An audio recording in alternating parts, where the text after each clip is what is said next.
Welcome to my class.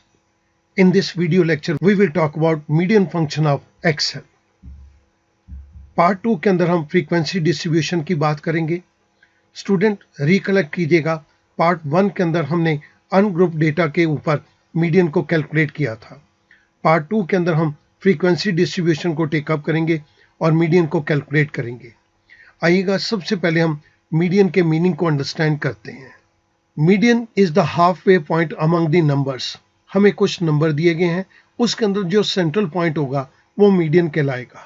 Half of the values are above and half of the values are below the median. जब हम central number को choose कर लेंगे, उस case के अंदर आधे नंबर इस मीडियन वैल्यू से कम होंगे और आधे नंबर मीडियन वैल्यू से ज्यादा होंगे. Median is that value of the variable. ये वेरिएबल की वो वैल्यू है जो कि ग्रुप ऑफ डेटा को दो इक्वल पार्ट के अंदर डिवाइड कर देगी.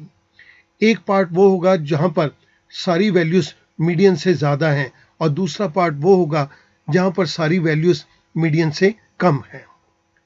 This median can be calculated for ungroup data, for frequency distribution and for continuous frequency distribution. हम तीन तरह से मीडियन को कैलकुलेट कर सकते हैं. इस वीडियो के अंदर मैं बात करूंगा आपसे मीडियन को कैलकुलेट करो on the basis of frequency distribution given to us. So एक frequency distribution को टेक अप करते हैं और मीडियन वैल्यू को कैलकुलेट करेंगे. मैं यहां पर एक छोटा सा क्वेश्चन टेक अप कर रहा हूं और वो क्वेश्चन कुछ इस तरह से है. 10 coins were tossed together for 250 times in total. हमने 10 सिक्के ले लिए और 10 सिक्कों को 250 बारी इकट्ठा हमने टॉस किया. उसके अंदर हेड्स जितनी बारी आया हमने उसको नोट किया. सो 250 बारी 10 सिक्के इकट्ठे उछाले जाएंगे. जितनी बारी उसमें से हेड आएगा हम उसको नोट करेंगे. तो स्टूडेंट इस पहली वाली रो को अंडरस्टैंड कीजिएगा. हमने 10 सिक्के इकट्ठे टॉस किए और उसके अंदर कोई भी हेड नहीं आया. 0 नंबर ऑफ हेड्स हैं. ये एक बार ऐसा हुआ.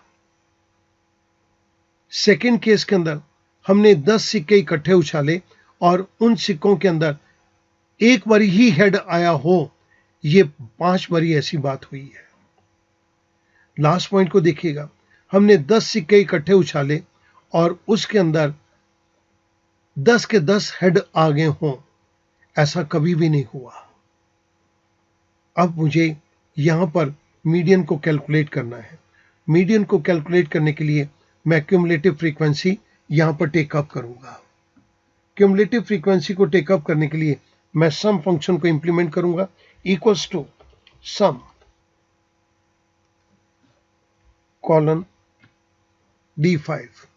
पहले वाले D5 को मैं एब्सोल्यूट रेफरेंसिंग के अंदर कन्वर्ट कर देता हूं और दूसरे को हम रिलेटिव रेफरेंसिंग में ही रहने देंगे. आई प्रेस एंटर. मेरे पास एक वैल्यू आ गई. मैंने इसको ड्रैग डाउन कर दिया. ये मेरे पास टोटल वैल्यूज आ गई. जितनी मेरी फ्रीक्वेंसी थी, मेरी क्यूमुलेटिव फ्रीक्वेंसी एंड में बिल्कुल बराबर आ गई. This is n is equal to sigma f और सिग्मा एफ हमारे को यहाँ पे 250 है. मैं यहाँ पर इसकी वैल्यू दे देता हूं. This is 250.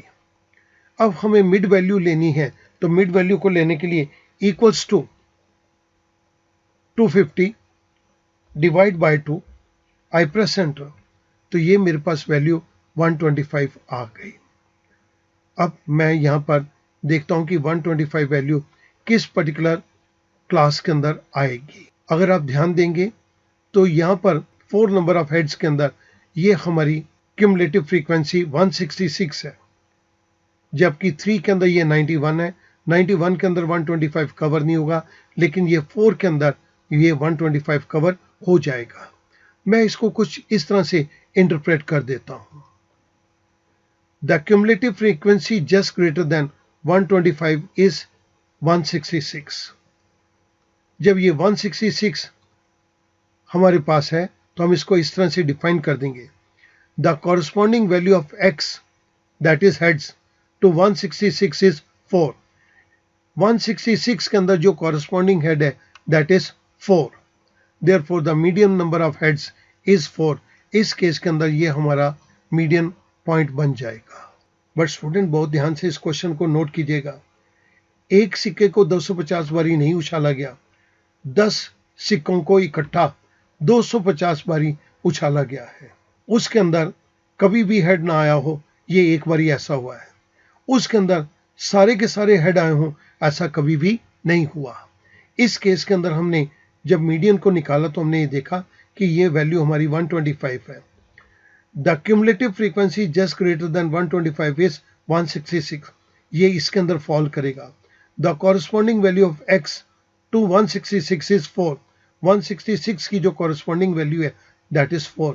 तो हम यहाँ पर मानेंगे median is 4। This is in case of frequency distribution.